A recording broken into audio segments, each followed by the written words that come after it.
Today, we are going to talk about mid-year tips, things that you should be thinking about in your business now that we're halfway through the year of 2022. What are the kind of things that you should really be thinking about as you're moving into the back half of the year?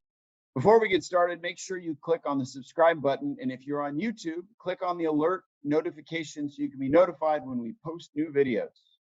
Look, there are all sorts of things going on with current events all over the world that really determine a lot of things going on in your business, whether it's rising commodity prices, inflation, fuel prices going up, whether it's interest rates going up, whether it's the war in Ukraine and supply chain stuff in China shutting down. And wow, there's a lot there.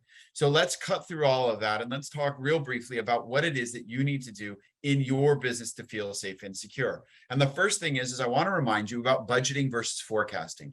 A budget is something you set at the year end, and it's your annual business plan. You're setting that for the next year moving forward. You're not going to start that really until about October.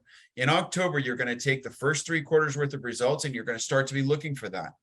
But we reforecast every quarter. And you look back on one quarter and you forecast out the next 4. So back 1, forward 4, back 1, forward 4, and you're constantly rolling through this. So I want to remind everybody to take the time to meet with your executive team, understand what you've accomplished in the last quarter, understand what you're looking to accomplish in the next 3-4 quarters, and forecast and reforecast all that through.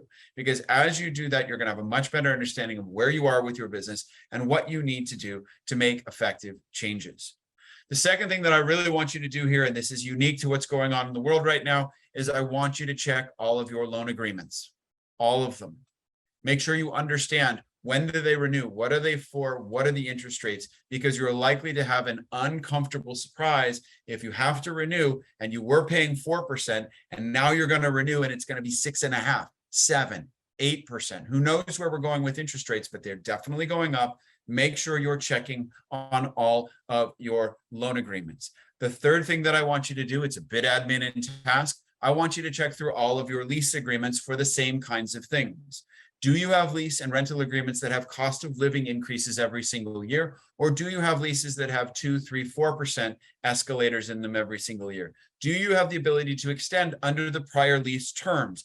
Or do you have to come up and renegotiate a new lease? Can you renegotiate a new lease now, even if you have 2, 3, 4 years left on your existing lease, in order to get your rates and rental rates locked in for now and the future to be safe?